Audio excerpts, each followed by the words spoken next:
ముందుగా మన పత్రిజీ గురూజీ గారికి నా ఆత్మ ప్రణామాలండి. ఇక్కడికి విచ్చేసిన ధ్యానులందరికీ నా ధన్యవాదాలు. సో, ఇవాళ మన టాపిక్ వచ్చేసి విజయానికి 7 ఆధ్యాత్మిక సూత్రాలు. ఇది దీపక్ చోప్రా అని ఒక ఆథర్ అండి ఈ బుక్ రాశారు. సో, ఈ బుక్ ద్వారా తెలుసుకున్న విషయాలన్నీ మళ్ళీ మన పత్రిజీ సార్ ఇచ్చిన విజ్డమే రిపీట్ అయిందండి. సో, ఎలాంటి బుక్ చదివినా ఫైనల్‌గా ఎసెన్స్ మనకి ఆల్రెడీ అందించేసారు మన పత్రిజీ సార్. మళ్ళీ రైట్. రకరకాల బుక్కుల ద్వారా మళ్ళీ దానిని మనం గుర్తు తెచ్చుకోవడం అన్నమాట. సో, మీకు అన్ని విషయాలు 1,00,000కు తెలిసే పైగా ఉంటాయి. పుస్తకాలు చదివారు కదా మేడం. అవునండి. 1,00,000 పుస్తకాలు చదివారు కాబట్టి మనకి అరటిపండు ఒలిచిపెట్టి ఎసెన్స్ మాత్రం బాగా క్లియర్‌గా ఇచ్చేసారండి. రకరకాల బుక్స్ ద్వారా ఏ విధంగా ఇచ్చారు అన్నది మళ్ళీ మనం ఒకసారి నెమరు వేసుకోవడం అండి అంతే. సో, మరి క్లాస్‌కి అందరూ రెడీ అనుకుంటా అండి. మిగతా వాళ్ళు కూడా వీడియోస్ ఆన్ చేసుకుంటే చక్కగా చెప్పగలుగుతానండి నేను. అందరూ కనపడాలండి. అప్పుడే ఎనర్జీ కూడా బావుంటుంది చూస్తూ చెప్తే. సో, దయచేసి వీలైనంత వరకు అందరూ వీడియోస్ ఆన్ చేసుకోండి. చూడండి. వీడియోస్ ఆన్ చేసుకుంటే నేను స్టార్ట్ చేస్తా అండి క్లాస్. ఎస్ మాస్టర్స్ అందరూ కూడా వీడియోస్ ఆన్ చేసుకోండి. చక్కగా మనమల్ని చూస్తూ చెప్తూ ఉంటే మేడం గారికి కూడా బాగా చెప్పాలా ఇంకా చెప్పాలి అనిపిస్తుంది. ఖాళీ బోర్డును చూసి గోడను చూసి చెప్పినట్టే ఉంటుంది కదండి. ఏం అర్థమవుతుంది వాళ్ళకి చెప్పాలంటే. Thank you. థ్యాంక్ చక్కగా యూ సో అందరూ మచ్ వీడియోస్ ఆన్ చేసుకోండి. ఓకే అండి. నా వాయిస్ క్లియర్‌గా ఉందా అండి అందరికి? Okay madam. రెడీ. ఓకే అండి. సో, మన టాపిక్ వచ్చి విజయానికి 7 ఆధ్యాత్మిక సూత్రాలు. ఇది మన టాపిక్ అండి ఇవాళ. సో, విజయం. అసలు ముందు విజయం అంటే ఏంటో తెలుసుకుందామండి. పేరులోనే విజయానికి 7 ఆధ్యాత్మిక సూత్రాలు అంటే బానే ఉంది. అసలు విజయం అంటే ఏంటి? విజయం అంటే ఒక్కొక్కరి ఆత్మ స్థితులను బట్టి ఒక్కొక్కరికి ఒక్కొక్క విజయం అనేది నిర్వచనం ఉంటూ ఉంటదండి. అంటే తొలి దశలో ఉన్న ఆత్మలకి ప్రాపంచిక విజయాలే అంతిమ విజయాలు అని నిర్వచనం ఇస్తూ ఉంటారు. కొంచెం ఆత్మ ఎదిగే కొద్దీ ఆధ్యాత్మిక విజయమే అసలైన విజయం అని మనం నిర్వచనం ఇచ్చుకుంటూ ఉంటాం. అంటే ఇప్పుడు మనందరం కొంచెం ఈ స్పిరిచువల్ జర్నీలో ఉన్నాం కాబట్టి మనకి అసలైన విజయం అంటే ఏంటో ఇప్పుడు అవగాహనకు వస్తూ ఉంది. అవునా కదా అండి? అసలైన విజయం అంటే ఏంటండి? ఇప్పుడు మనకి అర్థమైన భాషలో అంటే ఈ స్పిరిచువల్ జర్నీలో ఉన్నందుకు మనకసలు ఆ విజయం అంటే ఏంటో ఇప్పుడు అర్థమవుతుందండి. ప్రాపంచిక విజయాలన్నీ కూడా అసలైన విజయాలు కాదు అని అర్థమవుతుంది. అవన్నీ కూడా తాత్కాలికమే. ప్రాపంచికంగా ఏది సాధించినా కూడా అవన్నీ కూడా తాత్కాలికమే. దానివల్ల ఏదో మనకి తాత్కాలిక ఆనందం వస్తదండి. కొన్ని రోజులకి మళ్ళీ నార్మల్ అయిపోతుంది. అవునా కదా అండి? సో, అవి ప్రాపంచిక విజయాలు. కానీ ప్రాపంచిక విజయాలనేవి తాత్కాలికమే. అది కంప్లీట్ సక్సెస్ అనేది అనరండి. ఆ కాసేపే ఆనందం ఉంటుంది. మళ్ళీ మనకి ఆ సక్సెస్‌కి నిర్వచనం మనకి బోధపడదనమాట. మళ్ళీ ఇంకా ఏదో మళ్ళీ పరిగెడతాం. మళ్ళీ ఏదో సాధించాలని ఇట్లా మనం ప్రాపంచిక, భౌతిక ప్రపంచంలో పరిగెడుతూ ఉంటాము విజయం సాధించడానికి. కానీ అక్కడ సక్సెస్ వచ్చిందనుకోవచ్చు. కానీ అసలైన ఆనందం, అసలైన ఆరోగ్యం, ఆ పీస్ ఆఫ్ మైండ్ ఏదైతే ఉంటుందో అది రాదండి. యాక్సెప్ట్ చేస్తారా అందరూ? సక్సెస్ రావచ్చు. కానీ అక్కడ మీకు హెల్త్ కూడా రావాలని గ్యారంటీ లేదు కదండీ! ప్రాపంచిక విజయాలు సాధించడం వల్ల ఆరోగ్యం వస్తదని నమ్మకం లేదు. కేవలం విజయం సాధిస్తాం అంతే. అది తాత్కాలికమే. దాంతో పాటు ఆరోగ్యం వస్తదని మనకి చెప్పలేము. పీస్ ఆఫ్ మైండ్ అలానే ఉంటుంది అని మనం చెప్పలేము. అవును కదండీ! అలాంటివి ప్రాపంచిక విజయాలు. కానీ ఇప్పుడున్న ప్రపంచం అంతా కూడా ప్రాపంచిక విజయాలకే పరిగెడుతున్నారు. అవును కదండీ! జీవితం అంతా కూడా దీనికే ఇన్వెస్ట్ చేస్తున్నారు. ఆ తాత్కాలిక విజయమే అదే శాశ్వతమైన ఆనందం అనుకోని, శాశ్వతమైన విజయం అనుకోని దాని వెనకే జీవితం అంతా వేస్ట్ చేసుకుంటున్నాము. ఇప్పుడు ఆత్మజ్ఞానం ఎంతో కొంత పెరిగింది అందరిలో. అవగాహన వచ్చింది. సో, అసలైన విజయం ఏంటి అంటే మనలో ఉన్న అజ్ఞానం పైన విజయం సాధించడమే అసలైన విజయం అండి. ఎస్ ఆర్ నో అండి? మనలో ఉన్న అజ్ఞానం మీద విజయం సాధించడమే అసలైన విజయము. ఇంకా మనలో ఉన్న అరిషడ్ వర్గాల పైన విజయం సాధించడమే అసలైన విజయం. మన మనసు చేసే మాయల పట్ల అవగాహనతో ఉండడమే అసలైన విజయం. యాక్సెప్ట్ చేస్తారా అండి? ఇంకా కూడా అసలు మనం ఈ భూమి మీదకి ఎందుకొచ్చాము? మన పర్పస్ ఏంటి? అసలు మనమెవరు అని తెలుసుకోవడమే అసలైన విజయం సాధించాము. ఇవే కదండీ మనం ఇప్పుడు తెలుసుకుంటున్నాము. మన జర్నీ అంతా ఎందుకు కొనసాగుతుందండి? ఇలాంటి విజయాలు సాధించడానికే. మనలో ఉన్న అజ్ఞానం పైన విజయం సాధించడానికి, మనలోని అరిషడ్ వర్గాల మీద విజయం సాధించడానికి, మన మనస్సు చేసే మాయ పట్ల అవగాహనతో ఉండగలిగే విధంగా ఉండడమే అసలైన విజయం. ఇంకా నేనెవరు? నేనెందుకొచ్చాను? నా జీవిత ధ్యేయం ఏంటి అని తెలుసుకోవడంలోనే విజయం సాధిస్తాము. కదండీ! ఇది అసలైన విజయం అండి. ప్రతి ఒక్క ఆత్మ ఈ భూమి మీదకి వచ్చింది అంటే ఒక పర్పస్‌తో వచ్చింది. ఆ పర్పస్‌ని మనం తెలుసుకొని, ఆ జీవితాన్ని అర్థవంతం చేసుకోవడమే అసలైన విజయము. రమణ మహర్షి గారు ఎప్పుడు చెప్తారు కదండీ! ముందు నువ్వెవరో తెలుసుకో అని ఎప్పుడు మనకి ఇదే రమణ మహర్షి అనంగానే మనకి ఈ సెంటెన్స్ గుర్తొస్తది. నువ్వెవరో తెలుసుకో, నువ్వెవరో తెలుసుకో అని చెప్తూ ఉంటారు. అది తెలుసుకోవడంలోనే విజయం సాధిస్తాము అన్నది గూఢార్థం అన్నమాట. కాబట్టి అసలైన విజయం అంటే ఇవండి. ఆత్మ ఎదిగే కొద్దీ ఓల్డ్ సోల్స్ అంటారు కదండీ! Baby souls, young souls, mature souls అలా సోలు ఎదుగుతూ వెళ్ళేటప్పటికి ఫైనల్‌గా తనకి అవగాహన వస్తుంది ఆత్మకి. ఇవి అసలైన విజయం అంటే. వీటి వల్ల ఆరోగ్యం వస్తుంది, ఆనందం వస్తుంది, ఆ మనశ్శాంతి వస్తుంది. జీవితానికి ఒక అర్థాన్ని ఇస్తాము. అప్పుడు ఆ ఆత్మ నెక్స్ట్ లెవెల్‌కి ఎదుగుతూ వెళ్తుంది తన తదుపరి జన్మలకి. అవును గదండీ! మరి అలాంటి విజయాలు మనం సాధించాలి. సో, ఇవాళ టాపిక్కు విజయానికి 7 ఆధ్యాత్మిక సూత్రాలు. మరి వీటి పట్ల విజయం సాధించాలంటే మనకి కొన్ని సూత్రాలు ఇచ్చారండి. దీపక్ చోప్రా అనే ఒక ఆథరు మనకి ఈ సూత్రాలు అందించారు. ఇవి కేవలం ఆధ్యాత్మిక పరంగానే కాదు, ప్రాపంచికంగా గూడా విజయం సాధించడానికి కూడా ఇవన్నీ కూడా హెల్ప్ అవుతాయి. కానీ ఒక్కొక్కరి ఆత్మస్థితిని బట్టి వీటిని వాడుకోవచ్చు. వేటికైనా కూడా మనం ఈ ఆధ్యాత్మిక సూత్రాలనేది అప్లై చేస్తే మనం విజయం సాధించవచ్చు.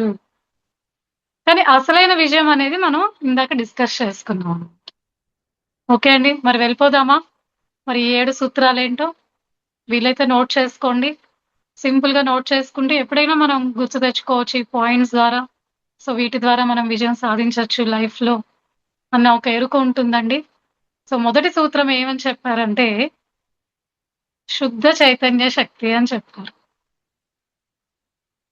సో, ఇది అందరికీ తెలిసిన విషయమే అండి. శుద్ధ చైతన్య శక్తి కోసమే మనందరి ప్రయాస ఇప్పుడు. మన ఆత్మ జర్నీ ఎందుకు జరుగుతుందండి? ఈ మూల చైతన్య శక్తి, ఈ శుద్ధ చైతన్య శక్తితో కనెక్ట్ అవ్వడానికే మనందరి ప్రయత్నము. అవును కదండీ! ఎందుకు మనం ధ్యానం చేస్తున్నాం? ఒక మూల చైతన్య శక్తి ఉంది. ఈ శక్తి వల్లనే ఈ సృష్టి అంతా కూడా నడపబడుతుంది. ఎలా ఈ సర్వైవల్ జరుగుతుంది ఈ సృష్టి మీద? ఎలా మనకి ఇవన్నీ జరుగుతున్నాయి? ఈ ప్లాంట్ కింగ్డమ్, యానిమల్ కింగ్డమ్, ఇంకా ఈ హ్యూమన్ కింగ్డమ్, మినరల్ కింగ్డమ్ వీటి యొక్క ఉనికి, వీటన్నిటికి ఒక ఎనర్జీ హెల్ప్ చేస్తుంది. ఈ సర్వైవల్ అనేది ఈ భూమి మీద జరుగుతుంది. ఈ ఒక లైఫ్ ఫోర్స్ అనేది ఇక్కడ జరుగుతుంది ఈ భూమి మీద. అదే ఈ శుద్ధ చైతన్య శక్తి వల్ల. ఈ శక్తితో కనెక్ట్ అవ్వడానికి మనందరి జర్నీ జరుగుతుంది. అవును కదండీ! మన మనుగడ ఎలా జరుగుతుందండి? ఇలా మనం మాట్లాడుతున్నాం, నడుస్తున్నాం, ఆలోచిస్తున్నాం. సన్ రైజ్ అవుతుంది, సన్ సెట్ అవుతుంది. పక్షులు ఎగురుతున్నాయి. ఆ! చెట్లులో పూలు పూస్తున్నాయి. జంతువులు ఇవన్నీ కూడా అసల మనుగడ ఎలా సాగుతుంది అంటే ఒక శక్తి, ఒక చైతన్యం నడిపిస్తుంది ఈ సృష్టి అంతా కూడా. అదే మనం విశ్వశక్తి అని మనం చెప్పుకుంటూ ఉన్నాం. మూల చైతన్య శక్తి, దాన్ని విశ్వశక్తి, అదే పరమాత్మ అలా రకరకాలుగా మనం అందరం చెప్పుకుంటూ ఉంటాం. మనకి విజయానికి 7 ఆధ్యాత్మిక సూత్రాల్లో మొదటి సూత్రమే ఈ శుద్ధ చైతన్య శక్తి గురించి చెప్పారండి. ఎలాంటి విజయాలు సాధించాలన్నా మన జీవితంలో ఈ శుద్ధ చైతన్య శక్తితో కనెక్ట్ అవ్వాలి అని చెప్పారు. ఈ శుద్ధ చైతన్య శక్తితో మరి ఎలా కనెక్ట్ అవుతాము? ఎలా కనెక్ట్ అవుతాము అన్నదానికి దీపక్ చోప్రా గారు 4 విషయాలు చెప్పారండి. ఏ విధంగా మనం కనెక్ట్ అవ్వచ్చు ఈ మూల చైతన్య శక్తికి? దాంట్లో మొదటి విషయమే మౌనం పాటించండి అని చెప్పారు. ఈ మూల చైతన్య శక్తితో మనం ఎలా కనెక్ట్ అవ్వచ్చు అనే దానికి 4 విషయాలు చెప్పారండి. మొదటిది మౌనం వహించండి. ఎంత అవసరమో అంతే మాట్లాడండి. ఏది మాట్లాడాలో అదే మాట్లాడండి. అంటే ఇక్కడ మనకు గుర్తొస్తుంది కదా వాక్క్షేత్రం. పత్రిజీ సార్ ఇచ్చిన విజడంలో వాక్క్షేత్రం. ఏది అవసరమో అదే మాట్లాడండి. ఆలోచించి మాట్లాడండి. ఏది అవసరమో ఇతరుల ఆత్మ అభివృద్ధికి సంబంధించిన మాటలే మాట్లాడుతూ ఉండండి. లేదంటే మౌనం వహించండి అని చెప్తారు. అనవసరంగా మాట్లాడొద్దు. సో ఇక్కడ మనకి ఆథర్ గారు కూడా మొదటిది మౌనం వహించండి. అంటే సైలెన్స్. సైలెన్స్ లో ఉండండి. వీలైనంత సైలెన్స్ ని మెయింటైన్ చేయండి రోజులో. ఎంతో కొంతసేపు అలా కాసేపు ఉండండి. అలా ఉండమని చెప్పారని చెప్పి మనం బుర్రలో అన్ని థింక్ చేస్తూ గడపకూడదన్నమాట. అలా కామ్ గా ఉండాలి. దేని గురించి ఆలోచించకుండా అలా కాసేపు గమనిస్తూ ఉండండి మీ చుట్టుపక్కల అందరినీ, అన్నిటినీ. మిమ్మల్ని మీరు ఈ విధంగా సైలెన్స్ లోకి వెళ్ళండి అని చెప్పారు. రోజు కొంతసేపు సైలెన్స్ లో ఉంటూ ఉండండి. ఇది తెలియకుండా మీ మూల చైతన్య శక్తికి కనెక్ట్ చేస్తుంది. ఇదొక విషయం చెప్పారు. మౌనం అనేది అంత ఇంపార్టెంట్. అంటే బాహ్య మౌనం అని చెప్పొచ్చు. ఓకే అండి.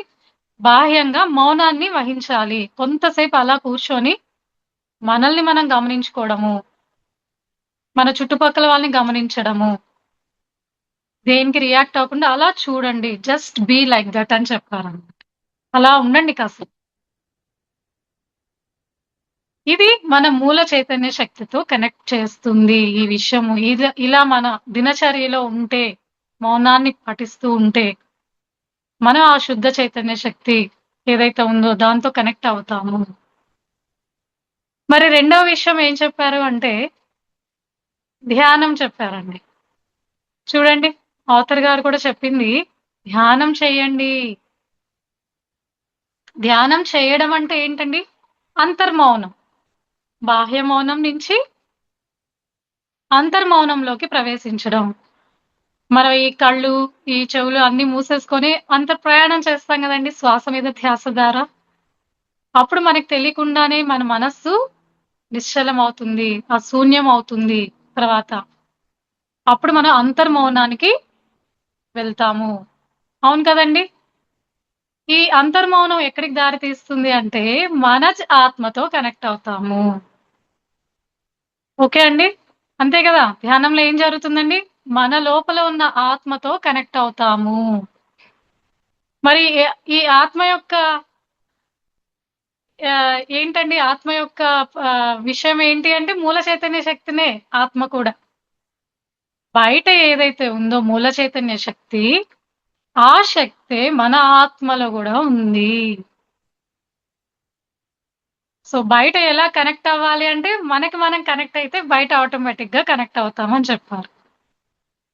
సో ఈ చిన్న విషయం మనం తెలుసుకోవాలి. ధ్యానం ఎందుకు చేస్తున్నామంటే బయటంతా ఏదైతే శక్తి నడిపిస్తుందో ఆ మూల చైతన్య శక్తి అని ఏదైతే అనుకుంటున్నామో ఆ శక్తి యొక్క తాలూకు మన ఆత్మలోనే ఉంది. మరి మీలోని ఆత్మతో కనెక్ట్ అవ్వడము ధ్యానం ద్వారా చేస్తే బయట ఏదైతే శక్తి ఉందో అది మీలో శక్తితో మీరు కనెక్ట్ అయిపోతారు అని చెప్పారన్నమాట. అంటే బయట ఆ మూల చైతన్య శక్తి, ఆ పరమాత్మ అని ఏదైతే మనం నిర్వచనం ఇస్తున్నామో అది మన లోపలే ఉంది ఆల్రెడీ. ఆ ఉన్నదాంతో మళ్ళీ మనం కనెక్ట్ అవ్వాలి. ఊరికే ఉంటే కనెక్ట్ అవ్వలేమండి. అందుకే ఈ ధ్యానం అనే టూల్ మనకు అందించబడ్డది. ధ్యానం అనే టూల్తో ఆ శ్వాస మీద ధ్యాసతో మనకి అందించారు మన యోగులు. ఆ చైతన్య శక్తి మీలో ఉంది, ఎంతో కొంత ఉంది. దాంతో మీరు కనెక్ట్ అయిపోతే దాన్ని యాక్టివేట్ చేసుకోవచ్చు ఇంక మీరు అని చెప్పారు. అది అనుభవపూర్వకంగా మీరు కనెక్ట్ అవ్వచ్చు ధ్యానం ద్వారా. మొదటిది ఏం చెప్పారండి? బాహ్య మౌనం పాటిస్తూ అంతర్మౌనానికి వెళితే ఆ మూల చైతన్య శక్తి అనుభవపూర్వకంగా మీరు తెలుసుకుంటారు. ఆత్మ యొక్క శక్తిని మీరు అనుభవిస్తారు. ఆత్మలో ఉన్న శక్తి జాగృతమవుతుంది ధ్యానం ద్వారా. ఓకే అండి. మరి రెండవ విషయం మనందరికి తెలిసిందే, ధ్యానం చేయాలి. ఆ శుద్ధ చైతన్య శక్తి, అదే మూల చైతన్య శక్తి ఏదైతే ఉందో బయట, అది మనలోనే ఉంది ఆత్మ రూపంలో. ధ్యానం ద్వారా కనెక్ట్ అయితే అదే శక్తి మనలో జాగృతం అవుతుంది అని చెప్పారు. ఈ విషయాన్ని తెలుసుకోవడమే 50% విజయం సాధించేస్తామంట మనం. ఇది అందరికి తెలుసా అండి? ఇది అందరికీ తెలీదండి. ఇప్పుడు మనం ధ్యానం చేస్తున్నాం కాబట్టి దీని యొక్క విషయం మనకి అర్థమవుతుంది. ధ్యానం ద్వారా మనలోని శక్తిని మనం యాక్టివేట్ చేస్తున్నాము.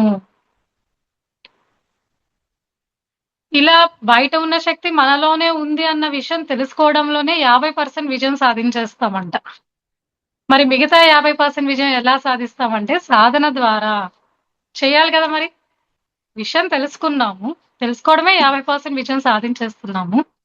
మరి మిగతా 50% ఎలా సాధిస్తామంటే దాన్ని అనుభవంగా తెలుసుకోవడము. సాధన ద్వారా ఆత్మ యొక్క స్థితిని మనం ఎరుకులోకి తెచ్చుకోవడము. నేను ఆత్మ అన్న ఫీలింగ్ మనం అనుభవించగలగడమే. అప్పుడు మనకి ఆత్మ యొక్క శక్తి కూడా మనకి సపోర్ట్ వస్తుందన్నమాట. ఆ శక్తి మనలోకి జాగృతం అయిపోతుంది అని చెప్పారన్నమాట. మరి మూడో విషయం ఏం చెప్పారు అంటే, ఈ మూల చైతన్య శక్తితో కనెక్ట్ అవ్వాలి అంటే మూడవ విషయము ప్రకృతితో కనెక్ట్ అవ్వండి అని చెప్పారు. ఓకే అండి. ప్రకృతితో కనెక్ట్ అవ్వండి. మీకు తెలుసు కదండి, ఈ ప్రకృతి అంతా కూడా ఈ చైతన్య శక్తితోనే నింపి ఉంది. మరి ఆ ప్రకృతితో కనెక్ట్ అవ్వడం వల్ల అదే శక్తితో మనం కనెక్ట్ అవ్వచ్చు. మరి మూడవ విషయం ప్రకృతితో కనెక్ట్ అవ్వండి అంటే ఎంతో కొంతసేపు రోజు మనం ప్రకృతిలో గడపాలి. అలా పార్క్‌కి వెళ్లి గడపండి కాసేపు. అలా చెట్లను చూస్తూ ఉండండి. పక్షులు ఎగురుతూ ఉంటాయి. వాటిని గమనించండి. గాలి వీస్తూ ఉంటది. ఆ చెట్ల నుంచి గాలిని ఆస్వాదించండి.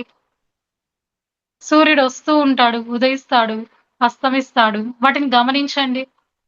ఇవన్నీ చిన్న చిన్న విషయాలే అనుకోని మనం పట్టించుకోమండి. కానీ ఈ చిన్న విషయాల్లోనే సత్యం దాగి ఉంది. ఈ చిన్న విషయాల్లోనే ఆ శక్తి దాగి ఉంది అని చెప్పారు. ఇలాంటి చిన్న విషయాల్ని కూడా మనం గమనించడం మొదలుపెడితే, మనం తెలియకుండా ఆ శక్తితో కనెక్ట్ అవుతామని చెప్పారండి. అంటే ప్రకృతితో ఉండండి. ప్రకృతిలో గడపండి.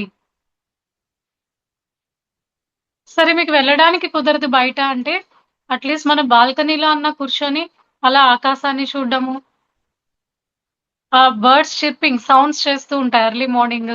అలా వాటి చప్పుళ్ళు వింటూ ఉండండి. చెట్లను గమనిస్తూ ఉండండి. ఓకే. సన్ సెట్ అవుతూ ఉంటుంది. సన్ రైజ్ అయ్యే చూడండి. కళ్ళతో చూడండి. ఇవన్నీ కూడా చేయమని చెప్పారు. ఎందుకంటే వీటి వెనక ఉన్న శక్తే ఆ మూల చైతన్య శక్తితోనే నడవబడుతుంది. ప్రకృతి అంతా కూడా జరుగుతుంది. సో, అలా మనం గమనించడం వల్ల మనం గూడా కనెక్ట్ అవుతాము. వీలైతే పార్క్‌లోకి వెళ్లి నడవండి. చెట్ల మధ్యలో టైమ్ స్పెండ్ చేయండి అని చెప్తున్నా. మీకు ఈ విషయం తెలిసే ఉంటుంది. చాలా అట్లా వెళ్ళండి, పార్క్‌కెళ్ళండి, అలా రిలాక్స్ అవ్వచ్చు అనుకుంటూ ఉంటాం గదండీ! ఎలా వస్తుంది ఆ రిలాక్సేషన్ అంటే, అక్కడంతా కూడా ఆ ప్రకృతిలో దాగి ఉన్నది కూడా ఈ చైతన్య శక్తినే కారణం. సో, అలా మనం తెలియకుండా కనెక్ట్ అవుతాము. సో, మూడవ విషయం అండి ప్రకృతిలో గడపాలి. మరి నాలుగవ విషయం ఏంటి అంటే, నాన్ జడ్జ్‌మెంట్ అని చెప్పారు. Non judgment. ఎప్పుడైతే మనం నాన్ జడ్జ్‌మెంట్‌లో ఉంటూ ఉంటామో, మనకి అర్హత వస్తదంట. ఆ మూల చైతన్య శక్తితో కనెక్ట్ అవ్వడానికి అర్హత రావాలి అంటే, మనం నాన్ జడ్జ్‌మెంటల్‌గా ఉండాలి అని చెప్పారు. ఉంటున్నామా అండి ఇప్పుడు నాన్ జడ్జిమెంటల్ గా? దేన్ని జడ్జ్ చేయకుండా ఉండాలి కదా! మనం ఇప్పుడు ఇదే కదా ప్రయత్నం చేస్తూ ఉన్నాము. మన చుట్టుపక్కల ఎంత జరిగినా, ఏం జరిగినా, ఎవరు ఎలా ఉన్నా కూడా నాన్ జడ్జిమెంటల్ గా ఉండగలగాలి. ఎప్పుడైతే ఇది వస్తుంది, ధ్యానం చేస్తేనే వస్తది ఈ గుణం గూడా మనకి. ధ్యానం చేయని వాళ్ళకి ఈ గుణం ఉండదు. వెంటనే జడ్జిమెంట్ చేసేస్తారు. ఇది రాంగు, ఇది రైటు అని చెప్పేస్తారు బయట. కానీ ఇప్పుడు మనం ఏం అవగాహన తెచ్చుకుంటున్నాము? ఎవరిని జడ్జ్ చేయడానికి మనకి లేదు అసలు. అర్హత లేదు. ఎవరి ఆత్మస్థితిలో వాళ్ళు కరెక్ట్ గానే ఉన్నారు అని ఇప్పుడు మనకు తెలుస్తుంది విషయం. అవును గదండీ! కొంతమంది బేబీ సోల్స్ అవ్వచ్చు, కొంతమంది యంగ్ సోల్స్ ఉంటారు. ఒకే ఫ్యామిలీలోనే ఉంటారు ఈ ఛాలెంజెస్ అన్నీ. కాబట్టి మనకిప్పుడు అవగాహన వస్తుంది. ఎవరిని జడ్జ్‌మెంట్ చేయడానికి లేదు. అందరూ కరెక్టే. వాళ్ళ యొక్క ఆత్మస్థితి ప్రకారం వాళ్ళు కరెక్ట్ గానే ఉంటున్నారు. ఇంకా మన మీద మనం గూడా జడ్జ్‌మెంట్ చేసుకోకూడదండి. సెల్ఫ్ జడ్జ్‌మెంట్ ఉండకూడదు. దేని మీద జడ్జ్‌మెంట్ ఉండకూడదు. అన్నిటిని యాక్సెప్ట్ చేసుకుంటూ అవగాహనతో, అండర్‌స్టాండింగ్‌తో ఉండమని చెప్పారు. ఎందుకంటే ప్రతి ఒక్కదానికి రీజన్ ఉంటది. కార్యకారణ సంబంధం ఉంటుంది కదండీ! ఊరికే ఏది జరగదు. ఊరికే ఎవరు మన లైఫ్‌లోకి రారు. వాళ్ళివాళ మనల్ని ఏదన్నా అన్నారంటే, మనమే కారణం అని మనం తెలుసుకోవాలి.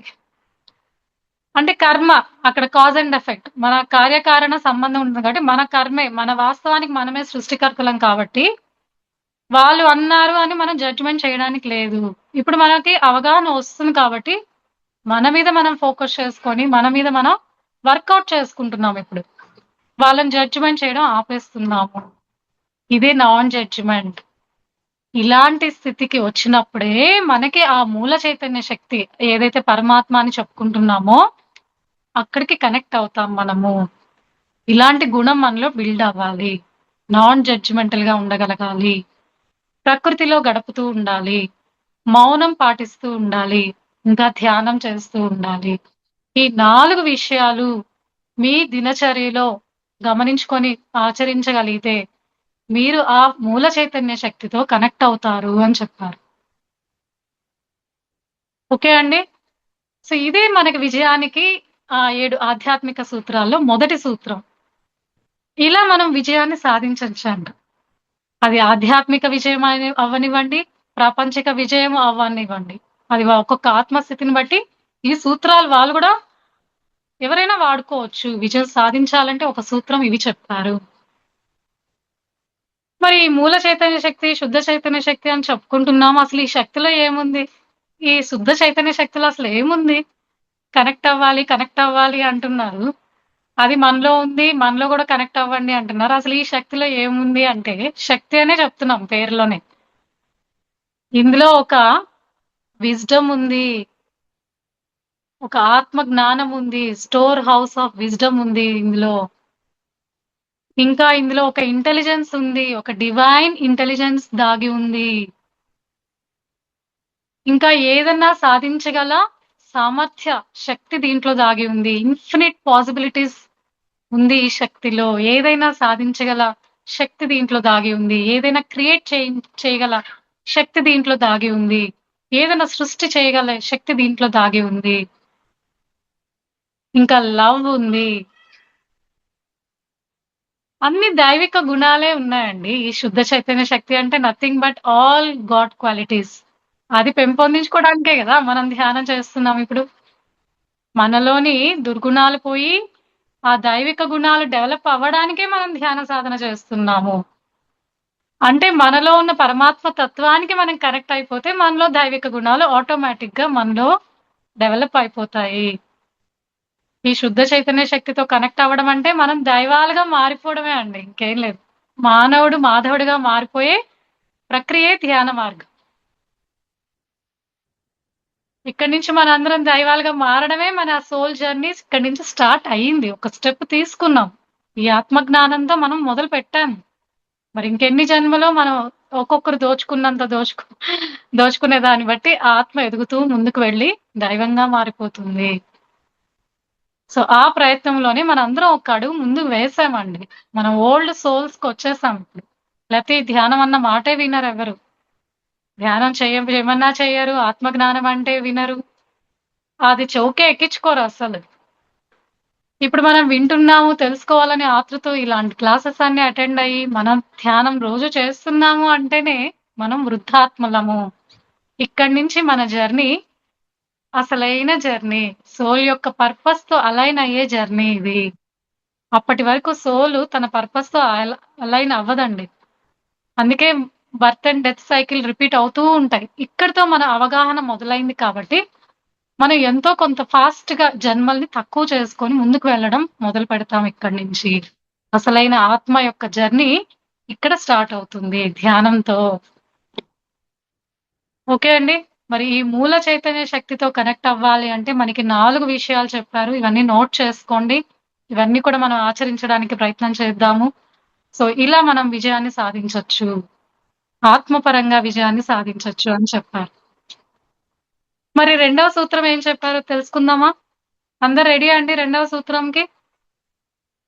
మొదటిది శుద్ధ చైతన్య శక్తితో కనెక్ట్ అవ్వాలి. మరి రెండవది ఏంటి అంటే ఇచ్చి పుచ్చుకునే శాస్త్రం అని చెప్పారు. ఇచ్చి పుచ్చుకునే శాస్త్రం. Law of giving and receiving అని చెప్పారనమాట ఇంగ్లీష్‌లో. ఇది ఎప్పుడైతే మన జీవితంలో ఉంటుందో law of giving and receiving ఇవ్వడము, తీసుకోవడం అన్న ప్రక్రియ జరుగుతుందో ప్రతి వారి యొక్క జీవితంలో వాళ్ళకి సమృద్ధి ఉంటుంది. వాళ్ళ జీవితంలోకి సమృద్ధితనం వస్తుందంట. అబుండెన్స్ వస్తుందప్పుడు అని చెప్పారు. ఇలా మనం విజయాన్ని సాధించొచ్చు. రెండవ సూత్రం ఇచ్చిపుచ్చుకునే శాస్త్రం. దీని మీదే కదండీ ఈ ప్రకృతి అంతా కూడా నడవబడుతుంది. ఇవ్వడము, తీసుకోవడం మీద జరుగుతుంది. ఎగ్జాంపుల్ చెట్లే చూసుకోండి. మనం ఇచ్చే కార్బన్ డయాక్సైడ్ అది తీసుకొని మనకు కావాల్సిన ఆక్సిజన్ చెట్లు మనకిస్తున్నాయి. ప్రతి ఒక్క జీవి కూడా డిపెండెన్సీ ఒకదాని మీద డిపెండ్ అయ్యి ఈ బయోడైవర్సిటీ ఈ ఎకో అనేది జరుగుతుంది. ఈ ఎన్విరాన్మెంట్ ఈ ప్రకృతి అంతా కూడా ఒకదాని మీద ఒకటి డిపెండ్ అయ్యి నడవబడుతుంది. ఇచ్చి పుచ్చుకునే శాస్త్రంతోనే నడవబడుతుంది ఇదంతా కూడా. దీనికి మనం ఇంకా క్లియర్‌గా ఒక ఎగ్జాంపుల్‌తో చెప్పుకుందామండి. Example money. మనీ గురించే చెప్పుకుందాం. మనీని లాటిన్‌లో కరెన్సీ అంటారు కదండీ! కరెన్సీ అన్న మాట కూడా మనీ అంటారు. కరెన్సీ అంటే యాక్చువల్‌గా మీనింగ్ ఏం చెప్పిందన్నారంటే ఫ్లో, ప్రవాహం అంట మీనింగ్. కరెన్సీకి అనే మీనింగ్ ఏంటి అంటే ప్రవాహం అంట. మరి చూడండి ఈ మనీకి ఇంత మీనింగ్ ఉంది. ఇది ఎప్పుడు ప్రవాహం చెందుతూ ఉండాలి. ఫ్లో అవుతూ ఉండాలి. మరి ఇచ్చిపుచ్చుకునే శాస్త్రం ఇక్కడ ఎలా అప్లై అవుతుంది ఈ మనీ విషయంలో ఒకసారి చూద్దాం మనం. అంటే ఎప్పుడైతే మనము మనీని ఇస్తూ ఉంటే మనకి తిరిగి ఇవ్వబడుతుంది జీవితంలో. ఎగ్జాంపుల్ మనకిప్పుడు డొనేషన్స్ ఇవ్వండి, ఇవ్వండి అంటూ ఉన్నారు కదండీ ప్రతి ఆర్గనైజేషన్‌లో. సో, మనం ఇస్తూ ఉన్నాం. ఆధ్యాత్మిక శాస్త్ర సేవకి మనం మనీ ఇవ్వాలి అని మనకి ఒక చక్కగా అర్థమైంది. దాన్ని అవగాహన చేసుకొని మనం ఇస్తున్నాం ఇప్పుడు చక్కగా. అది తిరిగి ఇవ్వబడుతుంది అన్నది మనకు తెలుసు. Law of giving and receiving. తిరిగి మనకి ఇవ్వబడుతుంది. కానీ ఇక్కడ మనం ఎలాంటి ఉద్దేశంతో ఇస్తున్నామండి? అది మన ప్రకృతి మనల్ని గమనిస్తదంట. ఓకే. నాకు ఇస్తే వస్తది కాబట్టి నేనిస్తున్నాను అని ఇస్తున్నావా? చెక్ చేస్తది. నేనిస్తే రేపు నాకొస్తదంట అని అనుకుంటూ థాట్ రిలీజ్ చేసి ఇస్తున్నావా? చెక్ చేస్తదంట. అప్పుడు పెద్ద ఇంటూ క్రాస్. అప్పుడు నీకు ఆ సమృద్ధితనం రాదు. మరి రెండో విషయం. నేను ఇచ్చాను కదా అని పదే పదే చెప్పుకోవడము. 10 మందికి ప్రచారం చేయడము. స్టేటస్‌లో పెట్టుకోవడము. అలా పేరు కోసం ఇవ్వడం అన్నమాట. ఇలాంటి రెండో కేటగరీ ఉంది. ఇలా ఇవ్వడం అనేది ఒక అహంతో చేస్తూ ఉంటారన్నమాట. నేనే ఇచ్చాను అని చెప్పుకుంటూ ఇస్తారన్నమాట. ఇంక ప్రచారంలోనే ఉంటుంది వాళ్ళ తీరంతా కూడా. ఇది రెండవ కేటగరీ. ఇవన్నీ గమనిస్తుంది మన ప్రకృతి. అదొక పెద్ద సీసీ కెమెరా మన ప్రకృతి. మన థాట్స్‌ని పట్టేస్తది. ఎలాంటి ఉద్దేశంతో వీళ్ళిస్తున్నారు. మరి మూడవ కేటగరీలో ఈ ఇవ్వడం వల్ల నేను ఆనందాన్ని అనుభవిస్తున్నాను. Joy of giving. ఇవ్వడంలో నాకు ఒక ఆనందాన్ని నేను అనుభవిస్తూ ఉన్నాను అన్నది మూడవ కేటగిరీ పీపుల్ అన్నమాట. ఇవ్వడంలో నాకు ఆనందం ఉంది. ఇవ్వడంలో నాకు తృప్తి ఉంది. ఇస్తూ ఉంటే నాకు ఆనందం వస్తూ ఉంది. ఆ ఫీలింగ్‌తో అలాంటి థాట్‌తో నువ్వు ఇస్తున్నావా? అయితే బిగ్ టిక్ మార్క్ అన్నమాట. అక్కడ ప్రకృతి ఇది కరెక్ట్. అక్కడ ఎనర్జీ అనేది ఫ్లో అవుతుంది. అంటే ఆ సమృద్ధి తిరిగి మీ జీవితంలో ప్రవాహం చెందుద్ది. ఇలాంటి థాట్ రిలీజ్ చేశావు అంటే మీకు మీరే చీటింగ్ చేసుకుంటే ఏం చేయలేమండి. లోపల ఎలాంటి ఉద్దేశం పెట్టి మీరు అది ఇస్తున్నారు అన్న దాన్ని బట్టి మీ జీవితంలోకి ఆ సమృద్ధి అనేది వస్తుంది. అబుండెన్స్ అంటారు. అంటే నీ స్వార్థం కోసం నువ్వు ఇస్తున్నావా? ఇవ్వడం వల్ల నాకు తిరిగి వస్తుందని ఇస్తున్నావా? నేనే ఇచ్చానని అహంతో ఇస్తున్నావా? లేతే ఏ స్వార్థం లేకుండా నిస్వార్థంగా అనుభవిస్తూ నువ్వు ఇస్తున్నావా? అనే దాని మీద డిపెండ్ అయి ఉంటుంది నీ జీవితంలో ఆ సమృద్ధి రావడానికి. సమృద్ధి అంటే ఏంటండి? అష్టైశ్వర్యాలు అని చెప్పుకోవచ్చు. అన్ని రకాలుగా ఆనందం, ఆరోగ్యం, హ్యాపీ రిలేషన్‌షిప్స్, ఫైనాన్షియల్‌గా అన్ని కార్నర్స్‌లో సమృద్ధితనం అంటారు. అలాంటిది నీ జీవితంలోకి రావాలి అంటే నువ్వు ఎలాంటి థాట్ పెట్టి నువ్వు ఇస్తున్నావు ఏదైనా నీ జీవితంలో. ఎగ్జాంపుల్ మనీ గురించి మనం చెప్పుకున్నాం. సో కరెన్సీ అంటే కూడా మీనింగ్ ఫ్లో అని చెప్పారు. లాటిన్ వర్డ్ అది కరెన్సీ అంటే. అది ఎప్పుడు ఫ్లో అవుతూనే ఉండాలి.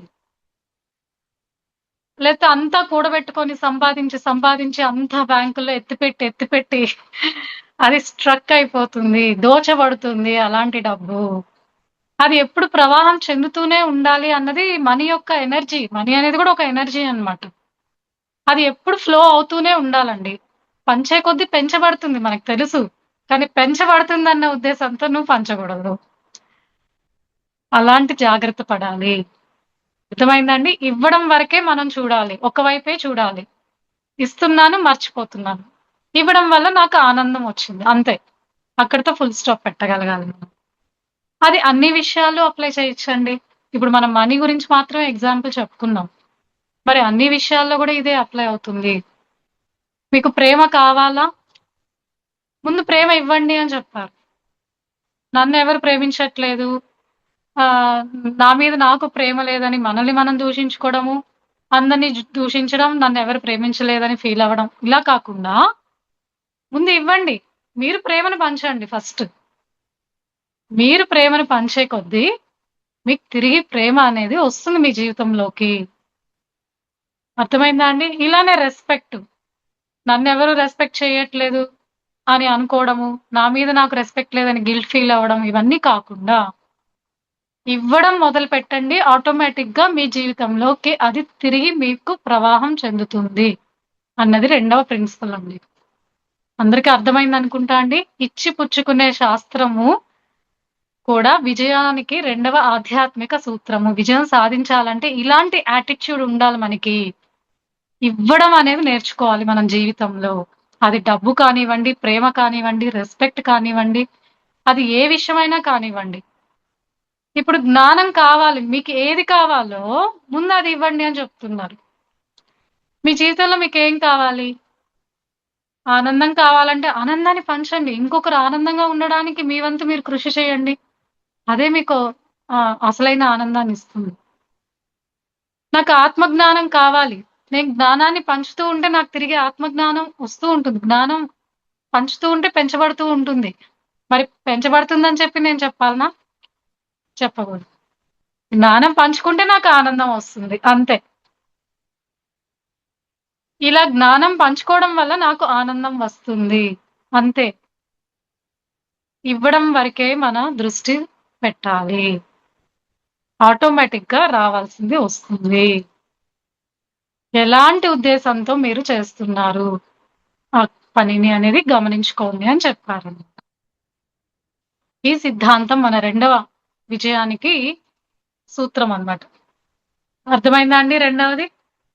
మరి మూడవ సూత్రానికి వెళ్ళిపోదామా? మరి మూడవ సూత్రం అందరికీ తెలిసిందే అండి. కర్మ సిద్ధాంతం గురించి చెప్పారు. కార్యకారణ సంబంధం గురించి చెప్పారండి. కర్మల్ని ఎలా క్లియర్ చేసుకోవచ్చో, ఆ క్లియర్ చేసుకోవడం వల్ల నువ్వు విజయం సాధించవచ్చు అని చెప్పారు 3వ సూత్రంలో. మరి దీనికి ఆథర్ గారు 3 విషయాలు ఇక్కడ చెప్పారండి. కర్మల్ని ఎలా క్లియర్ చేసుకుంటూ ఉంటారు? 3 రకాల పీపుల్ కేటగరైజ్ చేశారన్నమాట. మొదటి రకం పీపుల్ ఎలా కర్మల్ని క్లియర్ చేసుకుంటూ ఉంటారంటే, ముందుగా మీకు కర్మలు 3 రకాలని బేసిక్‌గా తెలుసు కదండీ! సంచిత కర్మలు ఉన్నాయి, ప్రారబ్ధ కర్మలు ఉన్నాయి, ఆగామి కర్మలు ఉన్నాయి. మనం ఎన్నో జన్మల ప్రయాణంలో ఎన్నో మూట పట్టుకొని వచ్చున్నాము సంచి రూపంలో. అవి పాపకర్మలు, పుణ్యకర్మలు 2 కలిపి మన సంచి నిండా ఉన్నాయండి మన దగ్గర అకౌంట్‌లో. మరి ప్రారబ్ధ కర్మలు ఏంటి అంటే, ఈ జన్మలో ఇప్పుడు నేను అనుభవించడానికి సంచిలోంచి కొన్ని మాత్రం నేను తీసుకొని వచ్చాను. ఈ ప్రారబ్ధ కర్మల్ని అనుభవించడానికి. అలా నా సంచిని నేను కొంచెం కొంచెం క్లియర్ చేసుకుంటాను.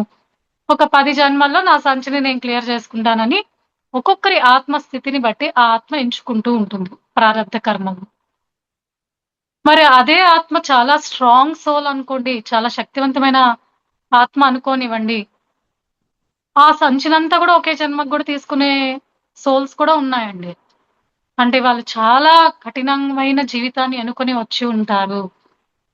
చాలా దుర్బలమైన జీవితాన్ని జీవిస్తూ ఉంటారు. మనం చూస్తూ ఉంటాం గదండీ! కొంతమంది జీవితాలు చాలా బాధాకరంగా ఉంటాయి. వాళ్ళందరూ యాక్చువల్‌గా స్ట్రాంగ్ సోల్స్ అన్నమాట. వాళ్ళ సంచినంతా కూడా ఇదే జన్మలో క్లియర్ చేసుకొని వాళ్ళు ముందుకి ఫాస్ట్‌గా ఎదగడానికి వచ్చిన స్ట్రాంగ్ సోల్స్. అలాంటి సోల్స్ కొన్ని ఉంటే, కొన్ని సోల్స్ నాకంత శక్తి లేదు. నేను 10 జన్మల్లో నా సంచిని కొంచెం నేను క్లియర్ చేసుకుంటానని కొంత కర్మలు తీసుకొని వచ్చేటి రెండవ రకం అన్నమాట. ఇలా మనం క్లియర్ చేసుకునే తరుణంలో ఈ ప్రారబ్ధ కర్మల్ని, కొత్త కర్మల్ని మనం పోగు చేసుకుంటూ ఉంటాం. అవే ఆగామి కర్మలు. ఇది మనం ఆడే ఆట. మనమేదో క్లియర్ చేసుకోవాలని మనం ఈ భూమి మీదకి వచ్చి, ఆ సంచిలో కొన్ని తెచ్చుకొని క్లియర్ చేసుకునే పదంలో కొత్తవి మళ్ళీ యాడ్ చేసుకొని వెళ్తూ ఉంటామండి. ఇంకా ఆత్మజ్ఞానం అసలు లేదనుకోండి, ఇంకా గోవింద. ఇంక ఈ బర్త్, డెత్ అనేది చాలా జన్మలు తీసుకుంటూ అక్కడక్కడే తిరుగుతూ ఉంటుంది. ఇదే భవచక్రం అంటారు. భవచక్రం. అక్కడక్కడే తిరుగుతూ ఉంటుంది ఆత్మ. అదే లెసన్ నేర్చుకుంటూనే ఉంటుంది. ఈ ఒక్క లెసన్ పూర్తి చేయదు ఆ జన్మలో. మళ్ళీ అదే లెసన్ మళ్ళీ రిపీట్ అవుతూ ఉంటుంది. అవి నేర్చుకునేదాకా ఆ జన్మ కంప్లీట్ అవ్వదు. మళ్ళీ అదే జన్మ తీసుకుంటూ ఉంటుంది. ఎవాల్వ్ అవ్వదన్నమాట. ముందుకెళ్ళదు సోల్. ఇలా కర్మలు 3 రకాలు ఉన్నాయి. మరి ఈ కర్మల్ని క్లియర్ చేసుకునే 3 రకాల పీపుల్ ఎలా ఉంటారు అని మనకి ఆథర్ గారు ఇక్కడ చెప్పారండి. ఎలా క్లియర్ చేసుకుంటూ ఉంటారు. మొదటి రకం పీపుల్ ఈ కర్మల్ని ఎలా క్లియర్ చేసుకుంటారంటే, చాలా పెయిన్‌ఫుల్‌గా క్లియర్ చేసుకుంటూ ఉంటారు. మొదటి సెట్ ఆఫ్ పీపుల్ కర్మల్ని క్లియర్ చేసుకుంటారు. ఆ బాధని అనుభవించి, అంటే ఇక్కడ ఆత్మజ్ఞానం లేదు. ఆ పెయిన్‌ని తీసుకొని సఫరింగ్‌తో అనుభవించేసి క్లియర్ చేసుకునేది మొదటి రకమైన పీపుల్ అని చెప్పారన్నమాట. వాళ్ళకక్కడ ఆత్మజ్ఞానం లేదు. కానీ ఇది నా కర్మ అనుకుంటూ చాలా పెయిన్‌ఫుల్‌గా ఆ సఫరింగ్‌ని తీసుకొని, ఆ కర్మని క్లియర్ చేసుకునేది మొదటి రకం పీపుల్ అని చెప్పారన్నమాట. మరి రెండవ రకం పీపుల్ ఎలా ఉంటారు అంటే, వీళ్ళకి ఎంతో కొంత ఆత్మజ్ఞానం ఉంది ఇప్పుడు. ఇప్పుడు కర్మ వచ్చింది అంటే వీళ్ళకి ఆత్మజ్ఞానం ఉండడం వల్ల ఆ కర్మను అంగీకరిస్తారు మొదట. ఎందుకంటే ఇది నా వల్లే వచ్చింది. ఎందుకంటే నేను చేసిన కారణం వల్లే ఈ కర్మ నాకు వచ్చింది అని ఫస్ట్ యాక్సెప్ట్ చేయడం నేర్చుకుంటారు వీళ్ళు. ఆత్మజ్ఞానం వల్ల వీళ్ళు స్వీకరిస్తారు ఆ కర్మను. దీన్ని ఒక శిక్షణగా తీసుకుంటూ ఉంటారు. అంటే వాళ్ళ దృష్టికోణం మారిపోతుంది ఇక్కడ. వాళ్ళు దాన్ని అంగీకరించడం నేర్చుకుంటారు. ఇది నాకొక శిక్షణ అని నమ్ముతారు. దీనిలో నేను ఏదో పాఠం నేర్చుకోవడానికి నాకు ఇవ్వబడిన శిక్షణ. ఇది శిక్ష కాదు అని నమ్మే సెట్ ఆఫ్ పీపుల్ అన్నమాట. ఎంతో కొంత ఇప్పుడు మనం ఇందులోనే ఉన్నాం. ఈ ప్రయత్నంలోనే ఉంటున్నాం. దానికి ముందు మనం కన్‌ఫ్యూజన్‌లో ఉన్నాం. నాకే ఎందుకొచ్చింది? నేనేం చేశానని వాళ్ళ మీద, వీళ్ళ మీద మనము బ్లేమ్ చేయడం, జడ్జ్‌మెంట్ చేయడము, మనల్ని మనమే హింసించుకోవడము. అలా కన్‌ఫ్యూజన్‌లో ఉన్నాం. నాకే ఎందుకు ఇచ్చాడని దేవుడిని బ్లేమ్ చేయడము, ఇలాంటివన్నీ మనం చేసేవాళ్ళం. ఇప్పుడు ఎంతో కొంత ఆత్మజ్ఞానం పెరగడం వల్ల, దీనికి కారణం నేనే అని మనకు అవగతం అవుతుంది. నేను వేసిన బాల్ ఇప్పుడు తిరిగి వచ్చింది. ఒకప్పుడు నేనే వేశాను ఈ బాల్. ఇప్పుడు రిసీవ్ చేసుకోవడానికి నేనే వచ్చి ఉన్నాను అనే అవగాహనతో ఉండడము, దాని పట్ల అంగీకార భావం ఉండడం, అందులోనే ఒక పాఠం దాగి ఉంది నాకు. దాన్ని తెలుసుకునే ప్రయత్నంలో ఆ జర్నీ కొనసాగడము. ఇది నాకు ఏదో పాఠం నేర్పియడానికే వచ్చింది ఈ కర్మ ఇప్పుడు నాకు. నేను ఇందులో దాగి ఉన్న పాఠాన్ని నేను నేర్చుకుంటాను. ఇది నాకు శిక్షణ. నన్ను నేను స్ట్రాంగ్ చేసుకోవడానికి నాకు ఇవ్వబడిన శిక్షణ అని నమ్మే రకం అన్నమాట రెండవ కేటగిరీ. ఇది ఆత్మజ్ఞానంతోనే సాధ్యము ఇలాంటి పర్సెప్షన్. ఇలా ఎప్పుడైతే అంగీకారంతో ఉంటామో మనము, ఇంకా అందులో ఏదో నాకు పాఠం ఉంది అని నమ్మి మనం నేర్చుకోవడానికి ప్రయత్నం చేసే అడుగులు వేస్తామో, అప్పుడు మనకి ఆ ప్రకృతి నుంచి సపోర్ట్ వస్తదంట. నువ్వు ఎప్పుడైతే యాక్సెప్ట్ చేసేస్తావో, అక్కడే నీకు 25% కర్మ తగ్గిపోతదంట. అంటే కొండంత ఉన్న కర్మ మనం తక్కువ చేసుకునే శక్తి మనకి ఇలాంటి కేటగరీ ఆఫ్ పీపుల్‌కి వస్తుంది. యాక్సెప్ట్ చేయనంత వరకు మనం ఘర్షణతో ఉంటాము, కన్‌ఫ్యూజన్‌లో ఉంటాము, పెద్దది చేసుకుంటూ ఉంటాము. మనకొచ్చిన ప్రాబ్లమ్‌నే పెద్దది కూడా చేసుకోవడం జరుగుతుంది. ఎప్పుడైతే దాన్ని యాక్సెప్ట్ చేయడం నేర్చుకొని, దానిలో నాకు ఏదో పాఠం ఉంది అని అవగాహనతో దాన్ని డీల్ చేయడం మొదలుపెడితే, దీంట్లో నాకు ఏదో ఒక చిన్న అవకాశం ఉంది. నన్ను నేను బలవంతునిగా చేసుకోవడానికి అని నమ్మి అడుగులు వేసినప్పుడు అక్కడ పెయిన్ ఉండదు. అవును కదండీ! దాన్ని మనం ఒక ఛాలెంజ్‌గా తీసుకొని, మన ఎదుగుదలకి అది దారిగా మనం మార్చుకునే అవకాశం ఉంది ఇక్కడ రెండవ కేటగరీ ఆఫ్ పీపుల్. ఇలాగా కర్మ ఎంత పెద్దదైనా తక్కువ చేసుకునే అవకాశం వీళ్ళకి ఉంది అని చెప్పారు. ఆథర్ గారు చెప్పారిది. ఇదంతా కూడా సత్యం. అందుకే ఆత్మజ్ఞానం అన్నది అంత ఇంపార్టెంటు. ఇక్కడ నాన్ సఫరింగ్ జోన్‌లోకి వెళ్తాం మనం. ఎక్కడైతే ఆత్మజ్ఞానం ఉంటుందో నాన్ సఫరింగ్ జోన్ అంటారు. నిర్వాణం అంటే అదే కదండీ! దుఃఖరాహిత్యము. అన్నీ ఉంటాయి, లేవని కాదు. కానీ వాటి పట్ల మన దృష్టికోణం మారి, మనం దాంట్లో ఒక సీడ్ ఆఫ్ ఆపర్చునిటీ అంటారు. దీంట్లో నేను ఎదగడానికి నాకేదో ఇవ్వబడి ఉంది దీంట్లో. ఈ సమస్య వెనకే ఒక బహుమతి దాగి ఉంది అని నమ్మి, ఒక్క అడుగు పాజిటివ్ దృక్పథంలో వేసినప్పుడు, అడుగులు వేస్తూ అంగీకరించినప్పుడు, మన పాత్ సులువైపోతుందంట. మన కర్మను మనం చిన్నది కొండంత గోరంత చేసుకునే అవకాశం ఇక్కడ ఉంది. ఆత్మజ్ఞానంతోనే సాధ్యము అని రెండవ సెట్ ఆఫ్ పీపుల్ ఇలా చేసుకుంటూ ఉంటారు. మరి మూడవ సెట్ ఆఫ్ పీపుల్ ఏం చేస్తారు అంటే ధ్యానం చేస్తారు. అక్కడ ఆత్మజ్ఞానం ఎలాగో వాళ్ళకి ధ్యానం ద్వారా వచ్చి ధ్యాన సాధన ఎక్కువ ధ్యానం చేయడం కర్మలు దగ్ధమైపోతాయి. మనకి చెప్పారు కదా! మన నాడీ మండలం శుద్ధి జరుగుతుంది. మనలో ఫార్మ్ అయిన నాడీ మండలం అన్ని బ్లాక్స్ అన్ని కూడా క్లియర్ అయిపోతున్నాయి. విశ్వశక్తి తీసుకోవడం వల్ల. ఆటోమేటిక్‌గా కర్మలు దగ్ధమవుతాయి. జ్ఞానాగ్ని దగ్ధ కర్మాణం అని కూడా చెప్పారు మనకి. మనలో ఆ బుద్ధి వికసించి, మనలో వచ్చిన ఆత్మజ్ఞానంతో ఆ నాడీ మండల శుద్ధి కూడా జరిగినప్పుడు మనకి ఆటోమేటిక్‌గా కర్మలన్నీ కూడా క్లియర్ చేసుకునే అవకాశం ఉంది. మనందరం ఎందుకు చేస్తున్నాం? మన కర్మల్ని క్లియర్ చేసుకోవడానికి చేస్తున్నాం. ఎన్నో విషయాలు చెప్పుకోవచ్చు ధ్యానం ఎందుకు చేస్తున్నామంటే. సో, మనం ఈ మానవ జన్మలో ఎన్నో కూడగట్టుకున్న కర్మలన్నిటిని కూడా క్లియర్ చేసుకునే అవకాశం మనకి ధ్యానంతో సాధ్యము. ఇదొక వజ్రాయుధము. అలాంటిది మనకి ఇవ్వబడింది. ఇలా 3 రకాల పీపుల్ ఉన్నారు. ఈ విధంగా కర్మల్ని క్లియర్ చేసుకుంటూ మీరు విజయాన్ని సాధించొచ్చు అని చెప్పారు. ఇవన్నీ కూడా లింక్. దేనికి? మనం విజయం సాధించాలి అంటే ఇలాంటి సూత్రాలన్నీ మనం తెలుసుకోవాలి. ఇంకా ఎవరికి వాళ్ళు చెక్ చేసుకోవాలి. ఎలాంటి పీపుల్ మనము ఆత్మజ్ఞానంతో ఉంటూ ఉన్నామా? లేదు ఇంకా పెయిన్‌తోనే మనం ఫీల్ అయ్యి క్లియర్ చేసుకోగలుగుతున్నామా? లేకపోతే ఎక్కువ ధ్యాన సాధన చేసి మనం క్లియర్ చేసుకోగలుగుతున్నామా? మనకి మనమే మానిటర్ చేసుకోవాలి. మనం ఏ స్థితిలో ఉంటున్నాం ఇంకా. సో అసలైన ధ్యాన సాధన చేయంగా కన్సిస్టెంట్‌గా ఖచ్చితంగా కర్మలు క్లియర్ అయిపోతాయి. ఎందుకంటే నాడీ మండల శుద్ధి జరుగుతుంది. ఆటోమేటిక్‌గా బ్లాక్స్ తొలగిపోతున్నాయి. అలానే కర్మలు క్లియర్ అయిపోతాయి. ఆత్మ జ్ఞానంతో ఉండడం వల్ల ఆ జ్ఞానాగ్నిలో కర్మలు దగ్ధమైపోతాయి అని మనకి భగవద్గీతలో కృష్ణుల వారు చెప్పారు. ఓకే అండి. మరి మూడవది అర్థమైందనుకుంటా. సో లా ఆఫ్ కర్మ, కర్మ సిద్ధాంతం, కార్యకారణ సిద్ధాంతం అని చెప్పారు. విజయానికి 7 ఆధ్యాత్మిక సూత్రాలు. మరి 4వ దానికి వెళ్ళిపోదామండి. సో 4వ సూత్రం ఏంటి అంటే లా ఆఫ్ లీస్ట్ ఎఫర్ట్ అని చెప్పారండి.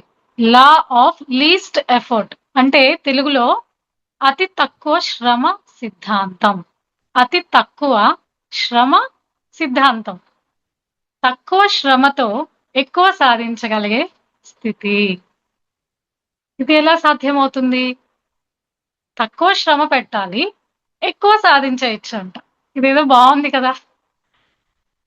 పాపం పిల్లలు రోజంతా ఎగ్జామ్ అని చెప్పి అహర్నిశలు పొద్దున, రాత్రి మేలుకొని మరీ చదువుతూ ఉంటారు. మళ్ళీ ఎంతో కొంత ఎగ్జామ్ రాస్తారు. మరి పాస్ అవుతావా అంటే తెలీదంటారు. చాలా శ్రమ పెడతారు. కానీ రిజల్ట్ తక్కువ ఉంటుంది. ఒక్కొక్కరిని బట్టి మారుతూ ఉంటుంది. కానీ మనకి చెప్పారు విజయానికి 7 ఆధ్యాత్మిక సూత్రాల్లో 4వ సూత్రం మీరు అతి తక్కువ శ్రమతోనే ఎక్కువ సాధించగలుగుతారు అని చెప్పారన్నమాట. ఎలా అంటే మొదటి సూత్రంతో కనెక్ట్ చేశారు మళ్ళీ. ఎప్పుడైతే మీరు ఆ శుద్ధ చైతన్య శక్తితో కనెక్టెడ్‌గా ఉంటారో ఆటోమేటిక్‌గా మీరు తక్కువ శ్రమతో ఎక్కువ సాధించేస్తారు. ఎందుకంటే మూల చైతన్య శక్తితో కనెక్ట్ అవ్వడం అంటే ఆ శక్తి మనలోనే ఉందని మనం తెలుసుకోవడంలో దాన్ని జాగృతం చేసుకోవడంలో దాంట్లో అన్నీ కూడా క్వాలిటీస్ ఉన్నాయి కదండీ! Divine qualities. డివైన్ పవర్ ఉంది. డివైన్ ఇంటెలిజెన్స్ ఉంది. ఇన్ఫినిట్ పాసిబిలిటీస్ ఉంది. ఇవన్నీ ఉన్నాయి కదా! మరి దాంతో కనెక్ట్ అయితే తక్కువ శ్రమతోనే ఎక్కువ సాధించేయొచ్చు అని చెప్పారు.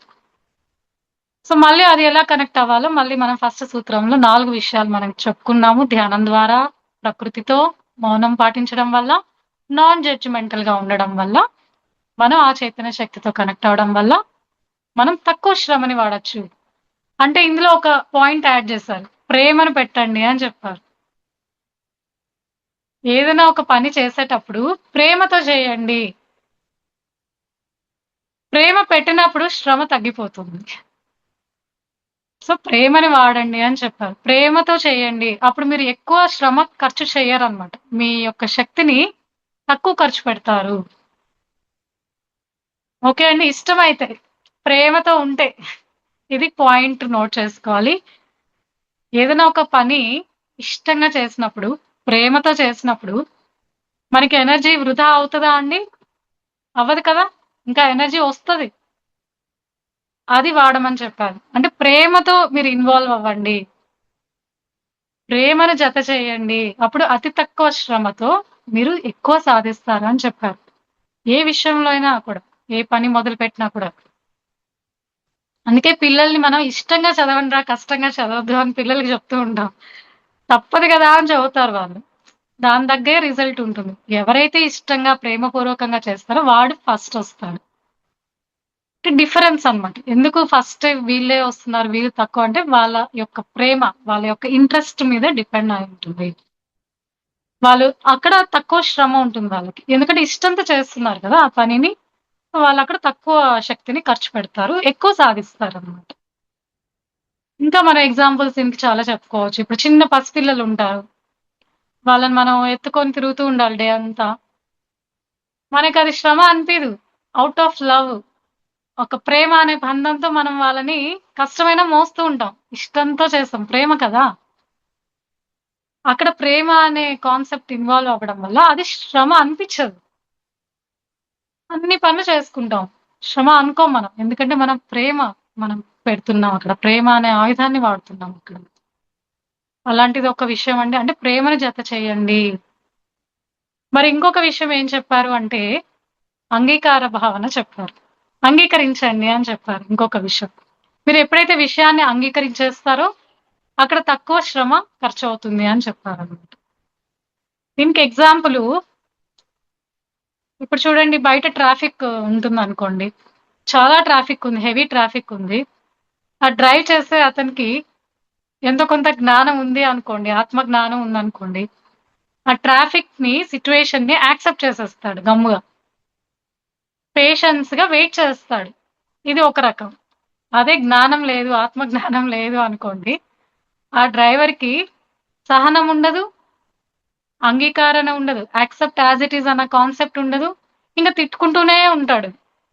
వాడు వెళ్ళొచ్చు కదా, వీడు వెళ్ళొచ్చు కదా, వీడు ముందు వెళ్ళొచ్చు కదా, ఇదేంటి ఈ గందరగోళం ఇలా ఉంది, నేను ఈ పాటికి వెళ్ళిపోయేవాడిని కదా, ఇలా తన ఎనర్జీని స్పెండ్ చేస్తూ ఉంటాడన్నమాట ఆ డ్రైవర్.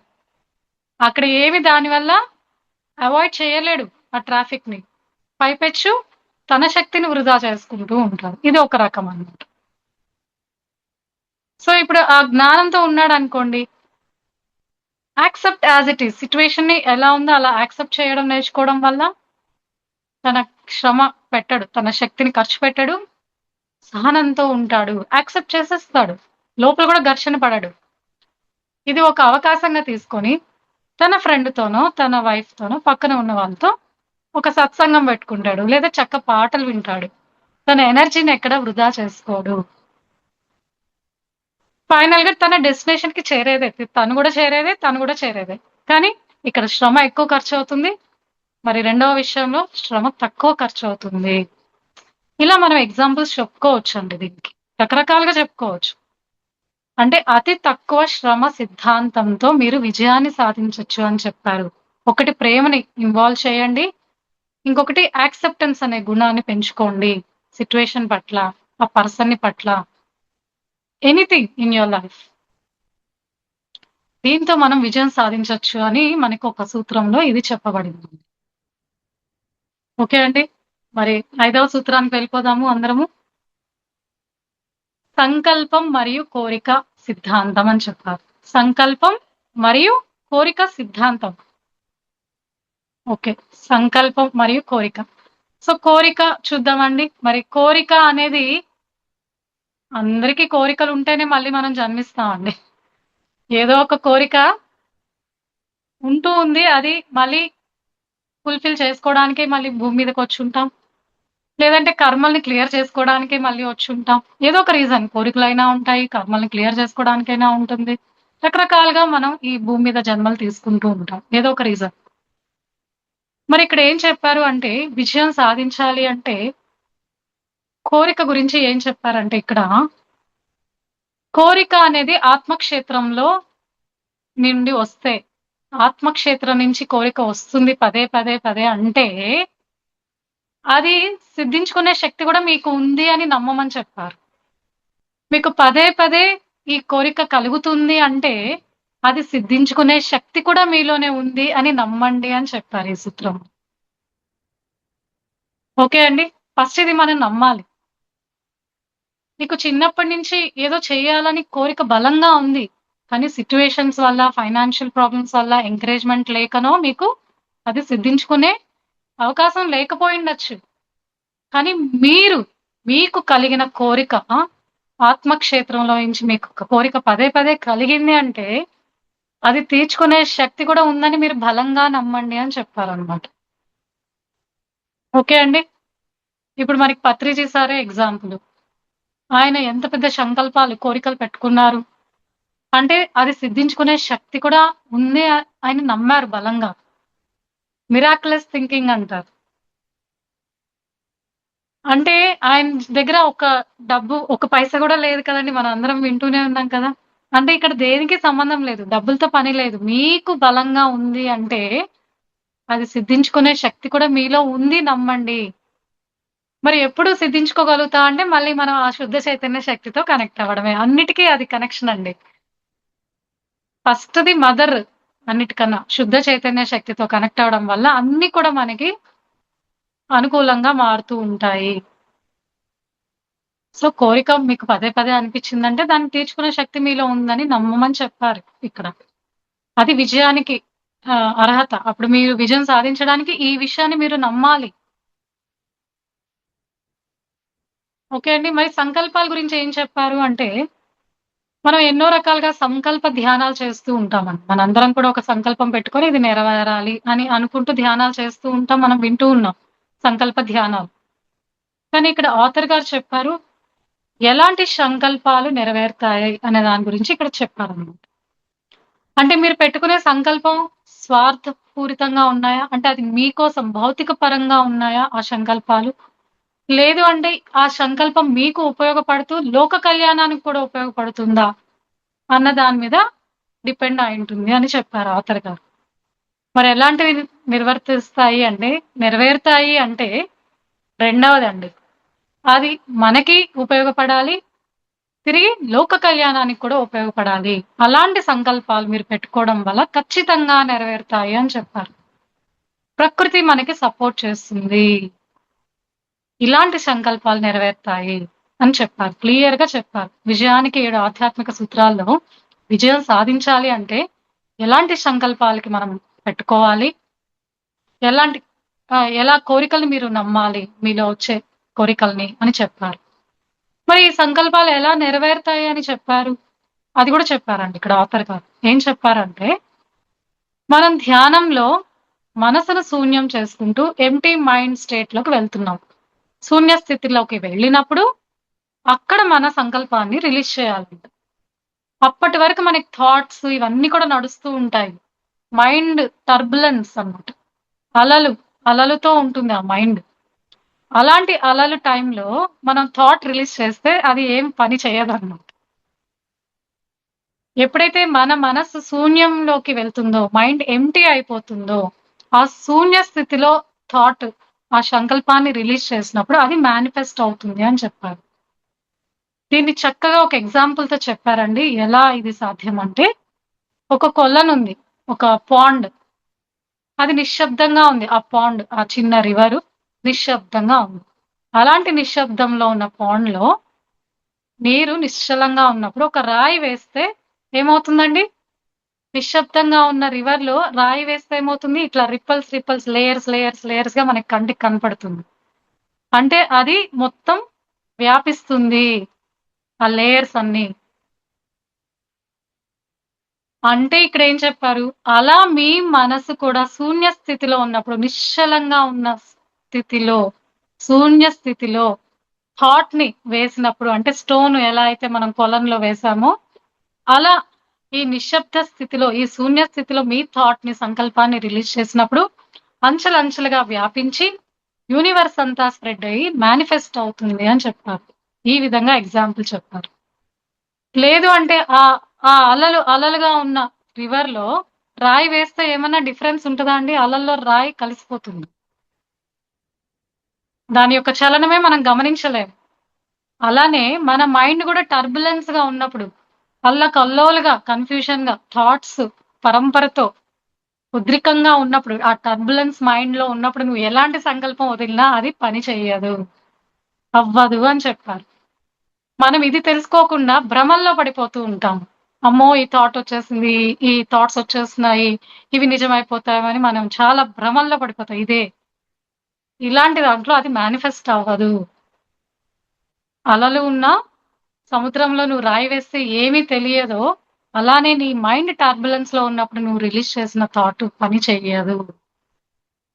అది శూన్య స్థితికి వెళ్ళినప్పుడు నువ్వు రిలీజ్ చేసిన సంకల్పము, అది లోక కళ్యాణానికి నీకు 2 విధాలుగా ఉపయోగపడినప్పుడు, అలాంటి సంకల్పాలు ఖచ్చితంగా నెరవేరుతాయి. శూన్య స్థితిలో మీరు రిలీజ్ చేయండి. అప్పుడు మీరు విజయాన్ని సాధిస్తారు ఏదనుకుంటున్నారు అని మనకిక్కడ చెప్పారు.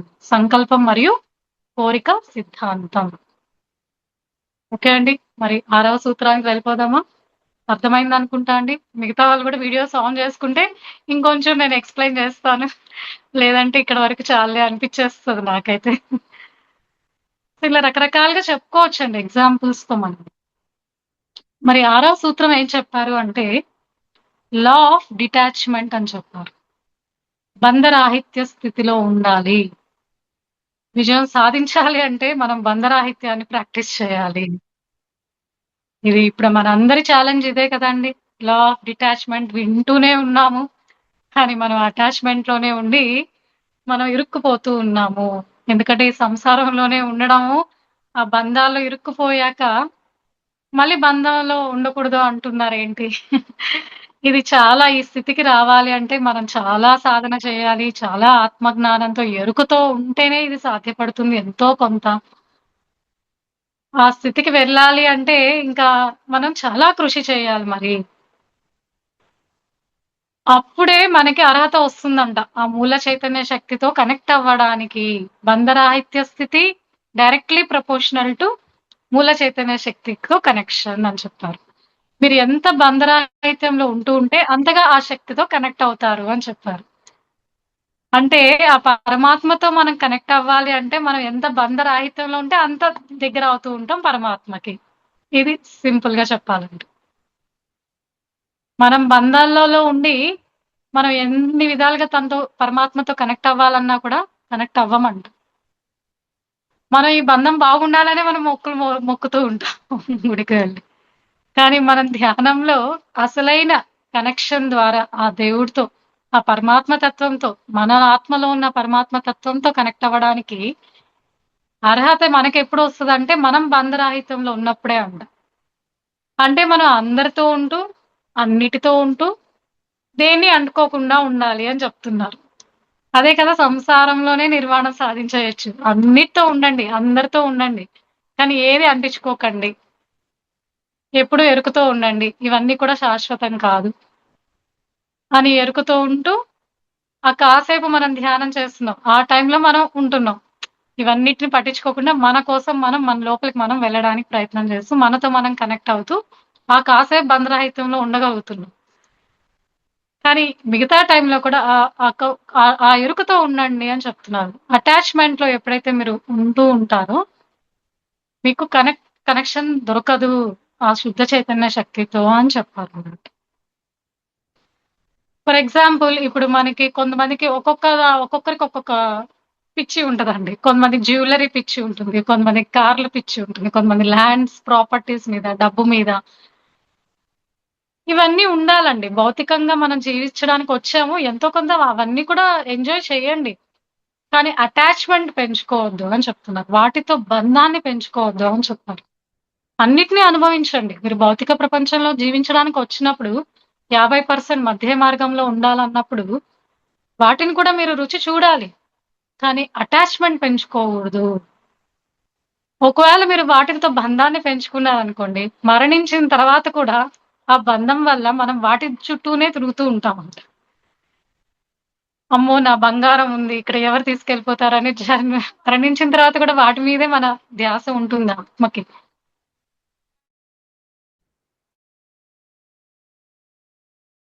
అయ్యో! ఈ ప్రాపర్టీస్ అన్నీ ఎవరు తీసుకెళ్తున్నా అని పెంచుకున్నప్పుడు ఆత్మ పైకి వెళ్ళదండి ఉన్నత లోకాలకి. అక్కడక్కడే ఆ బంధం వల్ల ఇరుక్కుపోతుంది. వీళ్ళనే ఎర్త్ బౌండ్ సోల్స్ అంటారన్నమాట. వాళ్ళు వదిలి వెళ్లరు. కొంతమందికి వంటింటి పిచ్చి ఉంటది.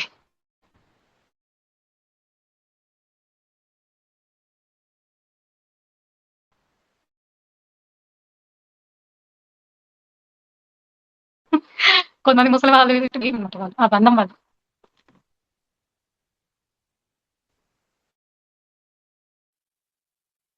వీడియో స్ట్రక్ అవుతుంది మేడం, ఒకసారి చెక్ చేసుకోరా?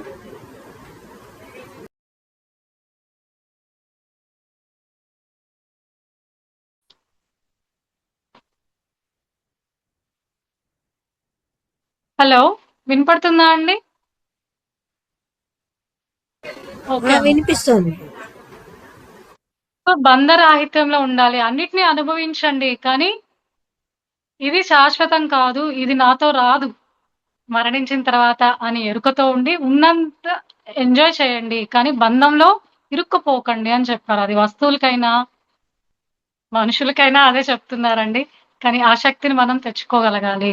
ఆత్మజ్ఞానంతో ఎరుకతో ఉండాలి. మనతో ఎవ్వరు రారు. ఒంటరిగా వచ్చాం, ఒంటరిగానే వెళ్ళాలి. మధ్యలో ఇది ఒక ఆట ఆడడానికి మనమే ఏర్పరచుకున్న ఫ్యామిలీ.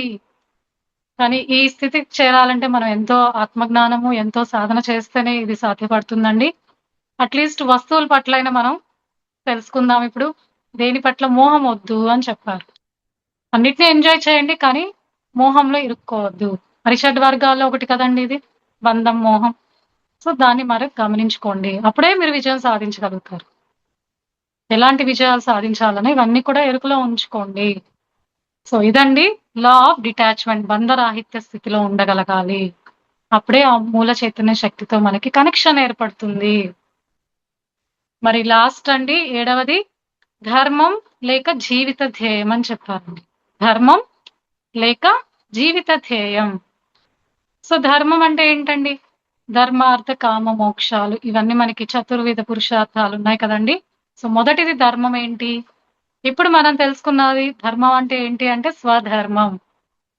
అసలైన ధర్మం అనేది మనకి ఇప్పుడు అవగతం అయింది. ఎన్నో ధర్మాలు ఉన్నాయి.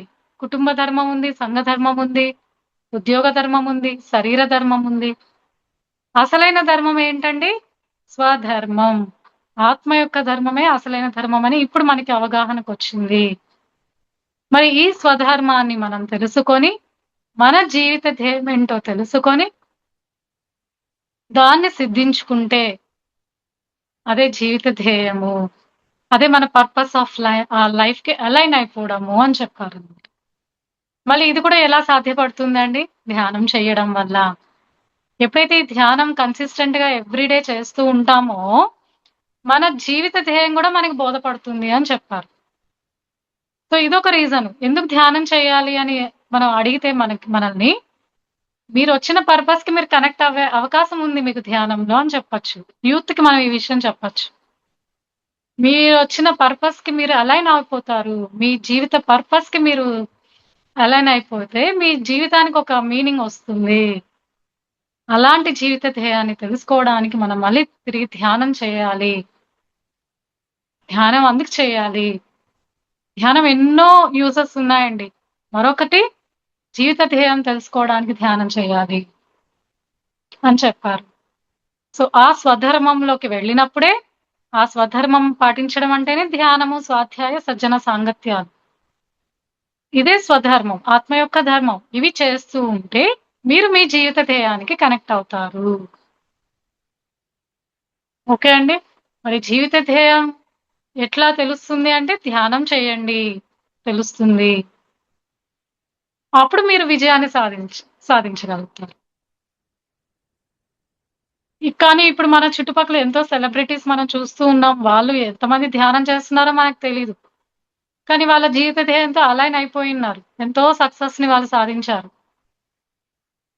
కానీ ఎప్పుడైతే ఈ స్పిరిచువాలిటీ కూడా వాళ్ళ జీవితంలో ఒక భాగం అయి ఉంటుందో వాళ్ళకి పీస్ ఆఫ్ మైండ్ కూడా వస్తుంది, హెల్త్ కూడా వస్తుంది, సక్సెస్ కూడా వస్తుంది.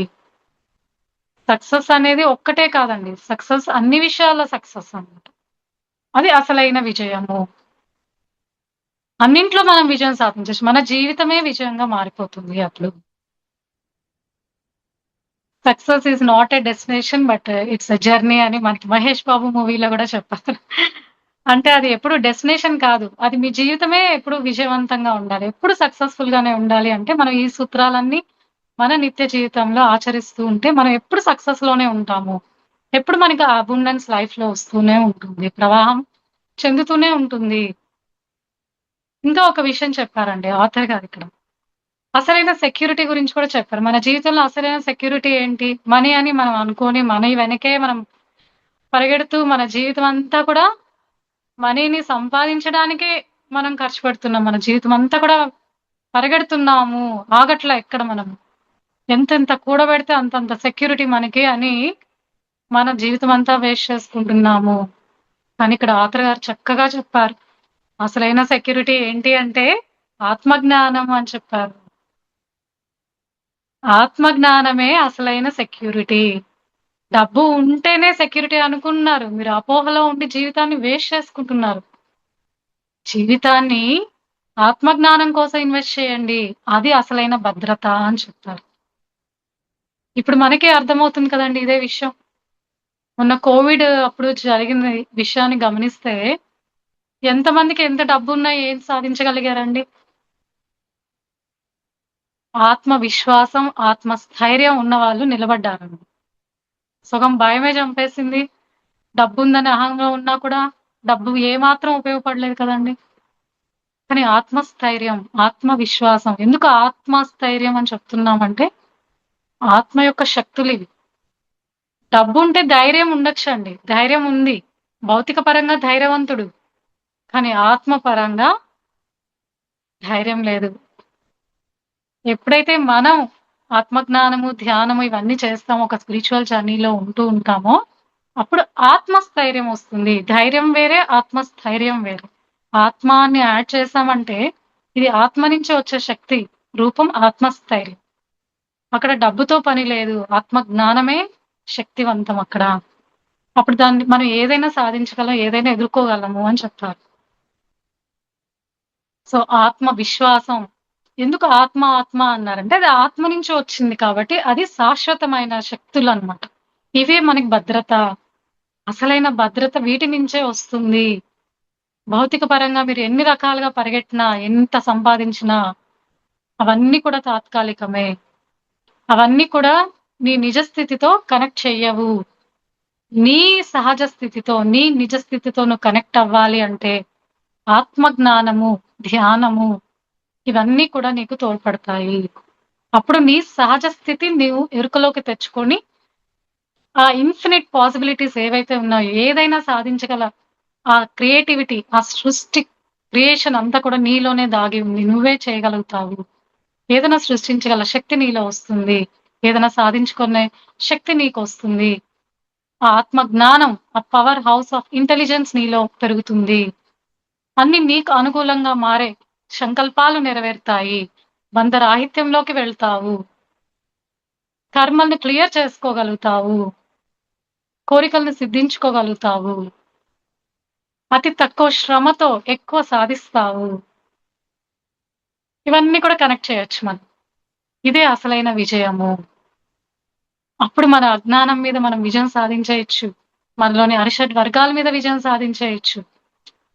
మనం ఎవరో తెలుసుకొని, మనం ఎందుకు వచ్చామో మన పర్పస్ తో అలైన్ అయిపోయి, మనం ఈ జీవితాన్ని వృధా చేయకుండా ఆత్మ ఎదుగుదలకి దాన్ని యూజ్ చేస్తాము. ఈ జీవితాన్ని మనం ప్రమోట్ అవుతాము. నెక్స్ట్ బర్త్ కి, నెక్స్ట్ లెవెల్ కి మన ఆత్మ పురోగమిస్తుంది. మన మనస్సు చేసే మాయల పట్ల, ఆ భ్రమల నుంచి బయటపడతాము. ఎరుకైన జీవితాన్ని జీవిస్తాము. సాక్షిగా ఉండగలుగుతాము. ఇవన్నీ కూడా మనలో ఈ శక్తులన్నీ రావాలి అంటే ఫస్ట్ సూత్రానికి కనెక్ట్ అవ్వండి. ఆ మూల చైతన్య శక్తితో కనెక్ట్ అవ్వండి. దాంట్లో చెప్పబడిందే ధ్యానం వల్ల, ప్రకృతితో కనెక్షన్ వల్ల, మౌనం పాటించడం వల్ల, నాన్ జడ్జిమెంటల్ గా ఉండడం వల్ల, బంధరాహిత్యం వలన, అతి తక్కువ శ్రమను యూజ్ చేయడం వల్ల, మంచి సంకల్పాలు చేయడం వల్ల, ఇలా చెప్పుకుంటూ వెళ్ళొచ్చండి. అప్పుడు మన జీవితమే విజయంగా మారిపోతుంది అని చెప్పేదే ఈ విజయానికి 7 ఆధ్యాత్మిక సూత్రాలండి. అత్యద్భుతమైన బుక్ దీపక్ చోప్రా గారు మనకి ఇంగ్లీష్ లో ఇచ్చున్నారు. ఇది తెలుగులో కూడా అనువాదించారండి. మరి చెక్ చేసుకోండి ఒకసారి. వీలైతే మీరు అందరు కూడా ఆ బుక్ చదవండి. ఇవాళ చెప్పిన పాయింట్స్ అన్ని నోట్ చేసుకున్నా కూడా మళ్ళీ నెమరు వేసుకుంటే ఎప్పటికెప్పుడు మనకి ఆ ఉత్సాహం ఉంటుందండి. ఎలా మనం ఇవన్నీ సిద్ధించుకోవచ్చు. Okay madam, thank you so much.